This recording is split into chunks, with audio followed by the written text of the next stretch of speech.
Hay muchas formas en las que nosotros podemos orar.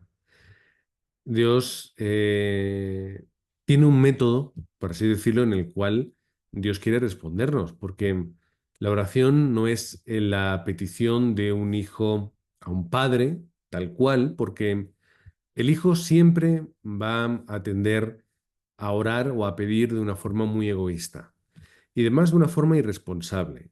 Cuando nosotros pensamos en nuestros hijos o en niños pequeños, pues vamos a pensar en que ellos, aunque sea muy importante para ellos en ese momento, o les apetezca mucho, o lo deseen con todo su corazón, muchas veces las peticiones de los niños a los padres no son conforme a sus necesidades o no son muchas veces conforme al sentido común o a lo que realmente les conviene. Mis hijos tienen esa capacidad de pedir cosas que no son buenas para ellos, cosas para comer, les apetece comer dulce a cualquier hora, o podemos sentar en una tienda y a lo mejor les apetece que les compre algo, un regalo, y no siempre es bueno comprarles cosas ni regalos. Y así un largo etcétera, ¿no? O podríamos irnos a vivir a tal sitio, o papá, y si nos vamos de vacaciones a otro país, o nos vamos a... Sus ideas, que pueden ser muy curiosas, muy interesantes, fascinantes para ellos, no siempre son posibles, son necesarias o son buenas para ellos. ¿Qué es lo que el padre tiende a escuchar, el padre o la madre? Nosotros, como padres, tendemos a escuchar y a prestar más atención a cuando nuestros hijos nos piden conforme sus necesidades, nos piden con inteligencia, oye, papá, necesito esto o quiero esto por este motivo. Ah, vale, pues tiene sentido. Cuando no piden simplemente por egoísmo. Cuando un hijo te pide para ayudar a otro, o papá, pues podíamos invitar a tal persona, podíamos comprarle a la abuelita, podíamos darle a los primos, podíamos llevar unos dulces a tal persona, eso nos hace sentir bien. Y cuando un hijo pide de esa forma, es más fácil que le concedamos esa petición, más que si fuera un aspecto meramente egoísta.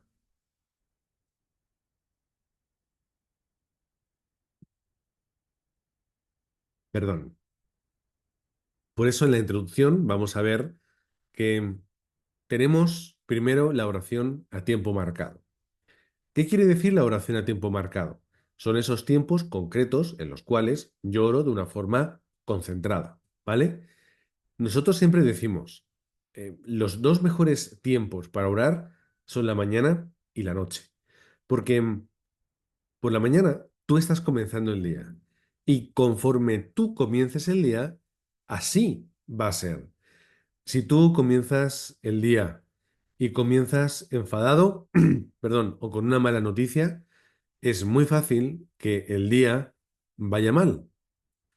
Si tú, sin embargo, comienzas tu día en oración, pidiéndole a Dios que te llene del Espíritu Santo, y tú comienzas de esta forma, tu día va a tener un cambio muy grande.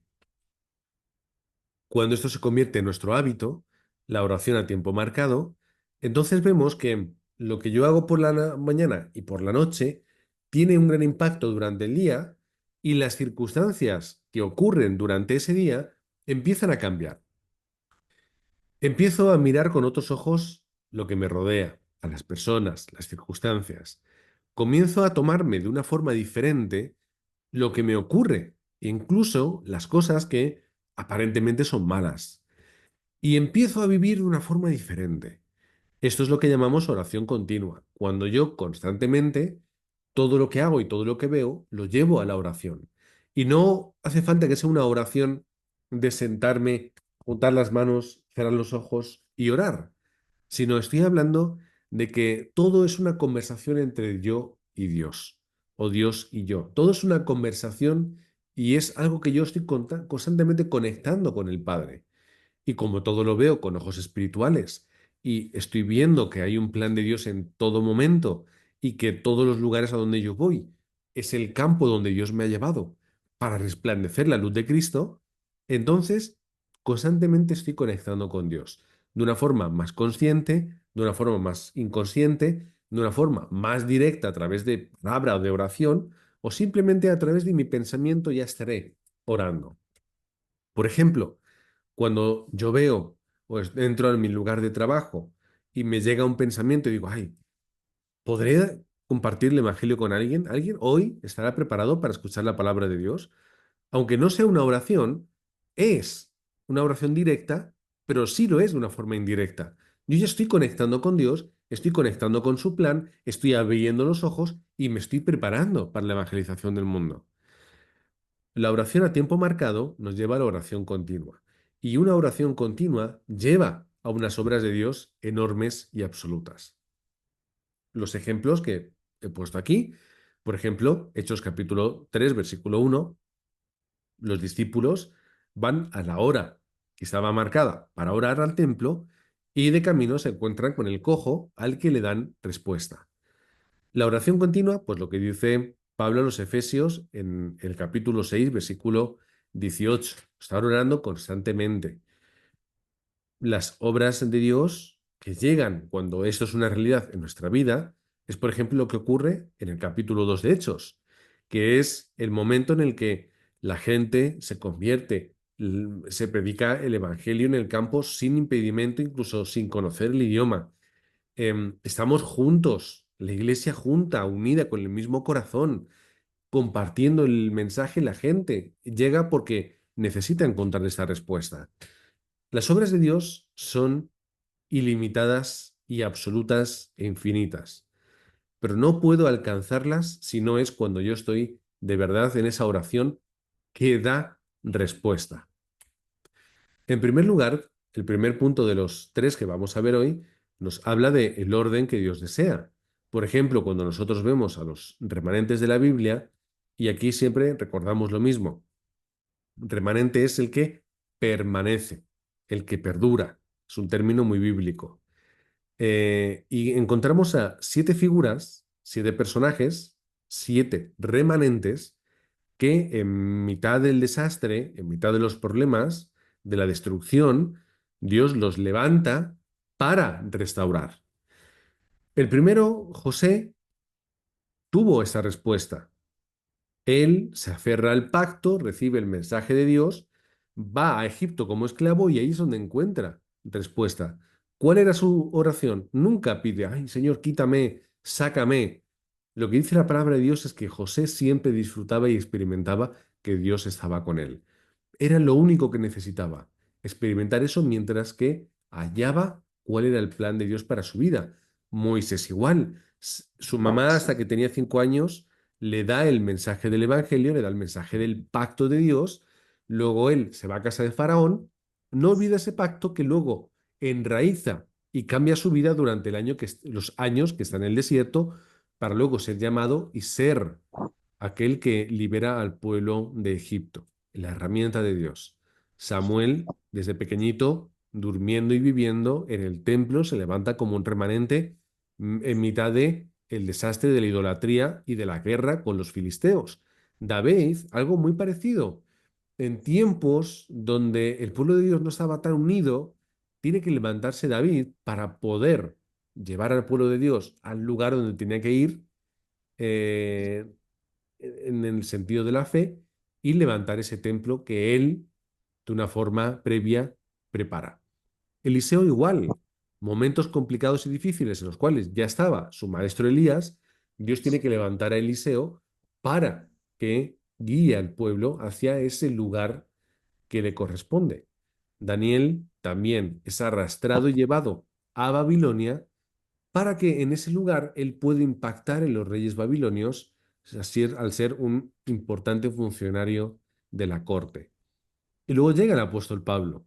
El apóstol Pablo, otro remanente, que él, entendiendo el pacto de Dios, llega a un punto en su vida en el que comprende que Jesús no es digno de la muerte y la persecución, sino que Jesús es el Cristo. Y ahí es cuando él entiende el Evangelio y se levanta como un misionero para la evangelización del mundo. Ellos, estos siete personajes, primero se aferran al pacto, no miran hacia sus circunstancias pensando en su propio beneficio, sino lo que hacen es dar su vida para la evangelización, para transmitir el pacto, para que el pueblo pueda vivir. Todos y cada uno de estos siete tienen este orden. El Padre Nuestro también. ¿Cómo comienza el Padre Nuestro? Es primero un reconocimiento y es una exaltación de Dios. Hágase tu voluntad primero. Después ya llegará el pan nuestro, ya llegará que nos libres de la tentación, que nos ayudes con aquellos que nos persiguen. Pero primero, Señor, es que tú tienes que ser glorificado, que tiene que realizarse tu plan y tu propósito en esa tierra como se hace en el cielo. Es el orden que Dios desea. Más tarde, después del Padre Nuestro, vuelve Jesús a colocar en ese lugar de importancia no mis necesidades personales, humanas, cotidianas, pero superficiales, y que eso no sea lo primero, sino que lo primero sea que yo me enfoque en el reino de Dios en su justicia. Capítulo 6 de Mateo. La iglesia primitiva. ¿Cuál era el corazón de la iglesia primitiva? Si leemos el capítulo 2 de Hechos, nos vamos a dar cuenta que aún en persecución de muerte estaban unidos orando para el cumplimiento de la palabra. ¿Cuál era el contenido de la oración? Señor, tú nos has prometido que vamos a recibir al Espíritu Santo y que después vamos a ser testigos hasta el último de la tierra. Por lo tanto, nuestra oración es esta. No son mis circunstancias, no son mis problemas, no soy yo. Es que se pueda realizar tu plan en medio de nosotros. Después de los acontecimientos de Pentecostés y el discurso de Pedro, perdón, ¿cómo estaba la iglesia?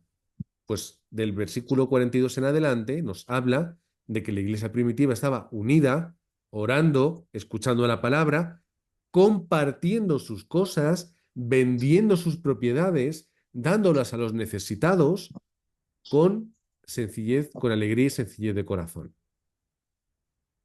Hoy en día es impensable, ¿cierto? Juntos todos los días, compartiendo comida, vendiendo mis posesiones para dárselas a otros, no tiene sentido. Pero la iglesia primitiva, que era la iglesia que fundó Jesucristo, ¿Sí? tenía el orden correcto de oración, o es el orden que Dios desea. De esta forma, sí obtenían respuesta. Y el apóstol Pablo igual, nunca pensó en sí mismo, nunca pensó en su bienestar, ni siquiera pensó en su seguridad. Siempre lo primero para el apóstol Pablo era la evangelización del mundo, aunque ello le pudiera costar la vida o la muerte.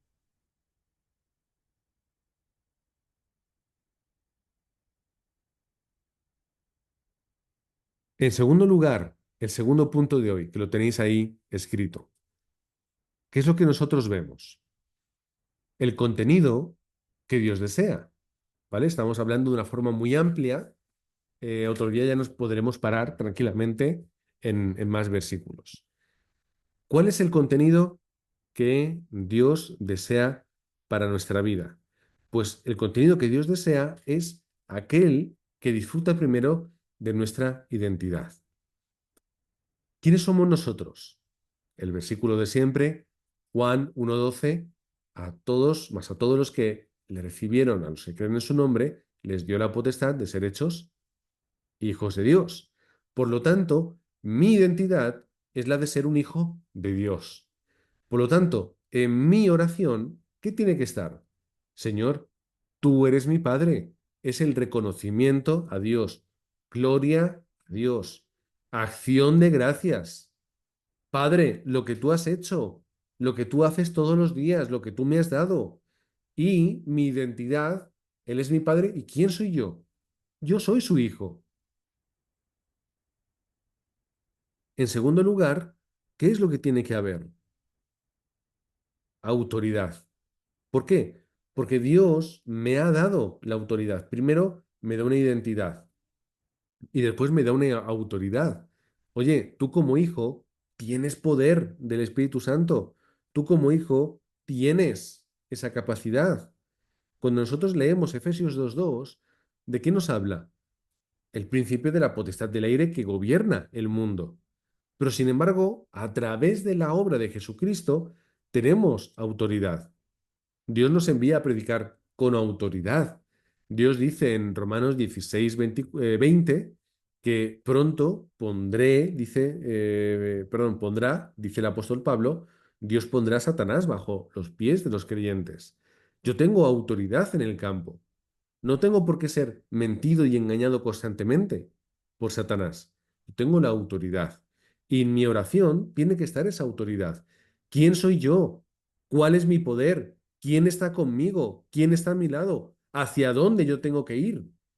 Es una oración que tiene que tener poder, pero también tiene que tener pacto. Tiene que tener pacto. Es decir, Señor, ¿qué es lo que tú me has dado a mí? ¿Cuál es la palabra que tú me has entregado? ¿Qué es lo que tú me dijiste a mí a través de la palabra del pastor el domingo? ¿Qué es lo que tú me has dicho a mí a través del estudio de la palabra? ¿Cuál es el pacto? Primero, general, el pacto de la evangelización que podemos tener, el pacto de Jesucristo, pero luego, ¿cuál es el mío personal? ¿Qué es lo que tú me has dado a mí personalmente? El lugar donde yo estoy, el lugar donde tú me has puesto, las personas que tú has colocado a mi alrededor. Tenemos que orar con estas direcciones. Primero, ¿cuál es mi identidad? Señor, yo soy tu hijo, el Espíritu Santo está dentro de mí, yo tengo esta guía y la llenura del Espíritu Santo. Tengo que orar conforme a esto.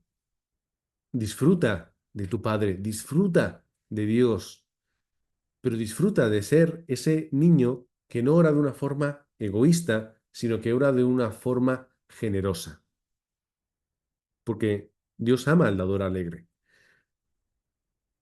Dios responde la oración de aquel que no es egoísta y egocéntrico. Dios responde la oración de aquel que quiere cumplir con su plan y con su propósito. Y para cumplir con su plan y con su propósito, como hemos dicho, Dios nos da la autoridad. Tenemos fuerza para atar la oscuridad. Tenemos esa autoridad.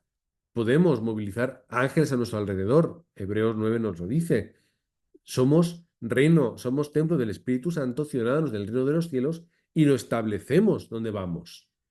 Así que también podemos orar con esa autoridad allá donde estamos, a donde nos dirigimos. Y tenemos la bendición de conquistar el mundo espiritualmente, conquistar el mundo a través de la palabra.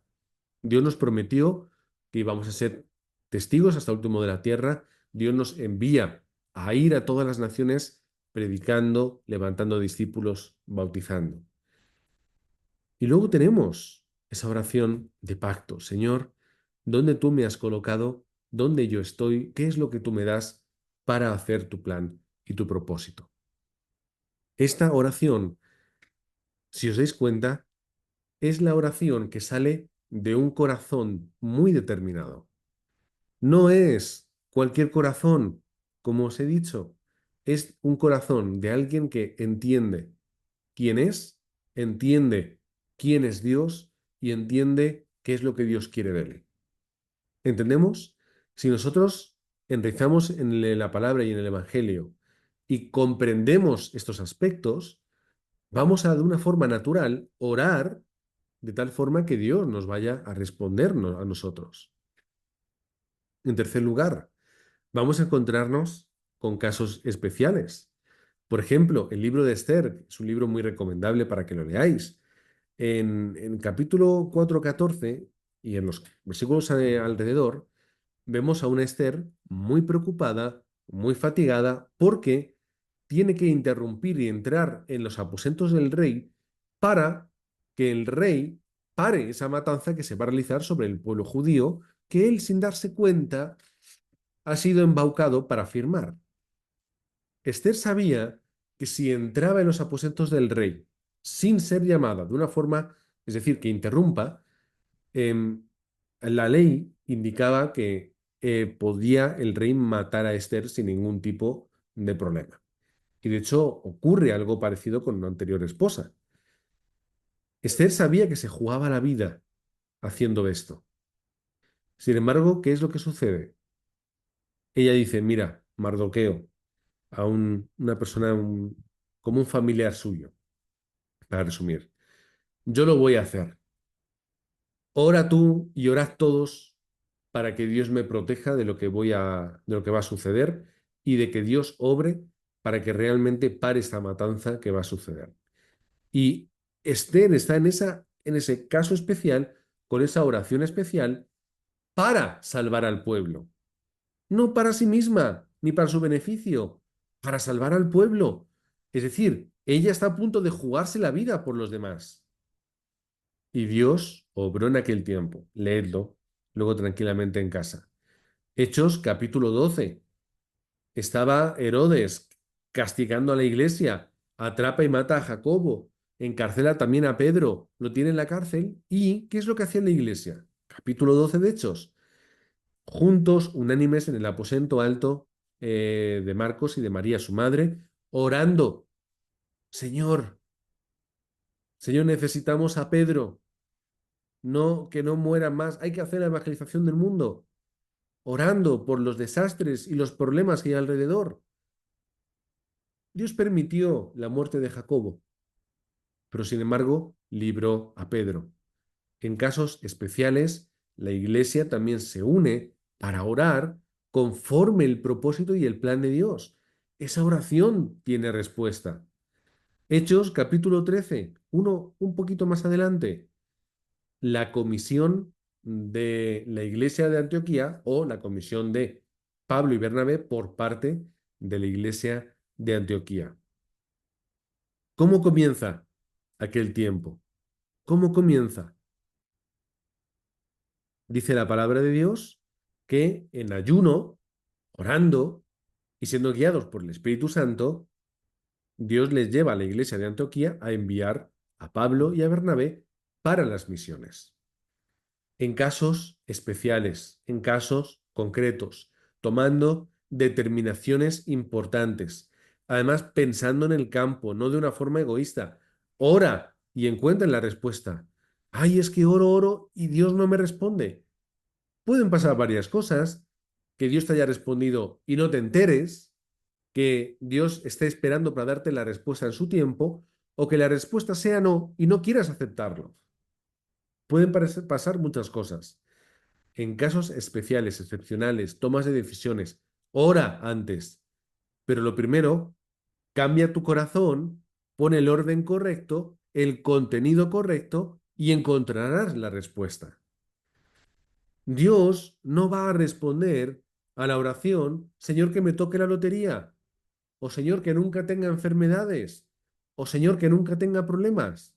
No, en medio del problema, de la enfermedad, del desastre, hay respuesta. Ay, Señor, es que si yo compro el boleto de lotería todas las semanas, ¿por qué no me toca? Pues será, entre otras cosas, porque Dios no quiere. Porque si nos toca la lotería, desaparecemos de la iglesia, entramos en un mundo consumista, superficial, y lo dejaríamos todo. Aparte de que, bueno, que jugar a la lotería no es lo más correcto del mundo. Es absolutamente innecesario. Es algo en lo que la gente pone su corazón y su esperanza en vez de Dios. No lo hagáis. Poned vuestro corazón en el lugar correcto. Orad de la forma correcta. Y entonces vais a encontrar respuesta para vuestras vidas. No lo que vosotros queráis, la respuesta que Dios tiene para vosotros. Es más fácil encontrar una respuesta positiva cuando yo pongo mi corazón en lo que Dios quiere. Ahí sí que encuentro respuesta. ¿O no? Cuando yo encuentro la respuesta afirmativa es normalmente cuando yo oro conforme lo que Dios quiere. El ejemplo que hemos puesto al principio. Mi hijo me pide, papá, por favor, cómprame un dulce. No, no puedes. Bueno, no se lo digo de una forma tan seria, pero no, no puedes porque es malo para ti, porque ya has comido mucho, porque tenemos que comer ahora y luego no vas a comer los alimentos que necesitas, etcétera, etcétera. No, es la respuesta correcta. Ahora, si viene mi hijo y me pide, papá, por favor, dame un poco de fruta. ¿Qué padre no le daría a su hijo un poco de fruta si se lo pide? Hijo, la que tú quieras, toma, come fruta, tiene muchas vitaminas. Ay, papá, ¿me darías un poco unas verduras hoy para comer? Los padres felices, hombre, toma todas las que quieras, verduras de un tipo, de otro tipo, por aquí, por allá. Es más fácil encontrar un sí conforme el corazón del Padre. Ahora, si nosotros vamos a orar de una forma egoísta y vamos a orar de una forma egocéntrica y de una forma irresponsable e innecesaria para nosotros, ya os digo que no vamos a encontrar respuesta. Por eso, hermanos, pensad, diagnosticar vuestra oración, meditad. ¿Cuál es el orden correcto que Dios quiere en el cual nosotros tenemos que orar? ¿Cuál es el contenido que Dios desea y el contenido que tiene poder?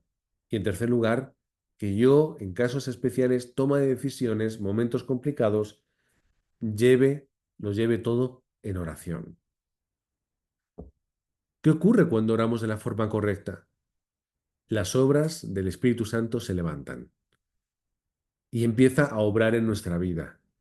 Empiezan las fuerzas de oscuridad a ser atadas y los ejércitos de ángeles se movilizan a nuestro alrededor.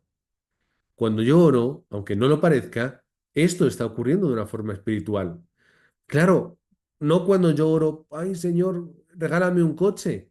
Cuando yo oro conforme el orden y el contenido correcto.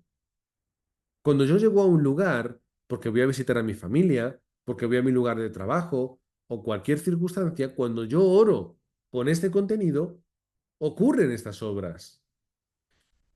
En segundo lugar, de la conclusión, la obra que se levanta con la oración a tiempo marcado. Hermano, ora, guarda tus tiempos de oración, no dejes de orar por la mañana, preparando tu día, siendo lleno del Espíritu Santo, y no dejes de orar durante la noche, o sea, antes de dormir, poniéndolo todo. ¿Qué ha ocurrido? Haciendo fórum contigo mismo. Estas circunstancias, me he encontrado con estas personas, me he sentido de esta forma, tú has respondido Dios de esta otra. Todo es el fórum que tenemos que llevar. Y luego, tiempo de sanidad. Señor, de esta forma, antes de dormir, quiero grabar en mi corazón el mensaje del Evangelio, ser lleno del Espíritu Santo, recordar mi identidad y autoridad. Señor, aquellas cosas que son una barrera para la evangelización, aquello que está dentro de mí que no quiero tener porque es negativo, mis errores, mis fracasos, mis imperfecciones, las heridas que yo guardo dentro. Ora de una forma concentrada por la noche. Vas a hallar muchas respuestas. En tercer lugar, durante el día se van a levantar las obras, porque yo voy a estar constantemente orando. Como os he dicho antes, a lo mejor no de una forma consciente, sino inconsciente, no directa, sino indirecta, pero todo será una oración en mi vida. Estaré conectado esas 24 horas con Dios y todo entonces llegará. Tenemos que obrar, perdón, tenemos que orar de esta forma. Hermanos, diagnosticar cuáles son vuestras oraciones. Como dice en Mateo capítulo 6, Dios ya conoce nuestras necesidades. Dios ya conoce nuestros padecimientos. Dios ya conoce nuestras circunstancias físicas, humanas, materiales. Ora conforme el corazón de Dios. Ora conforme el plan y el propósito de Dios. Ora primero por el reino de Dios y su justicia, como dice el versículo 33. Y deja de orar de una forma egoísta, egocéntrica, de una forma materialista.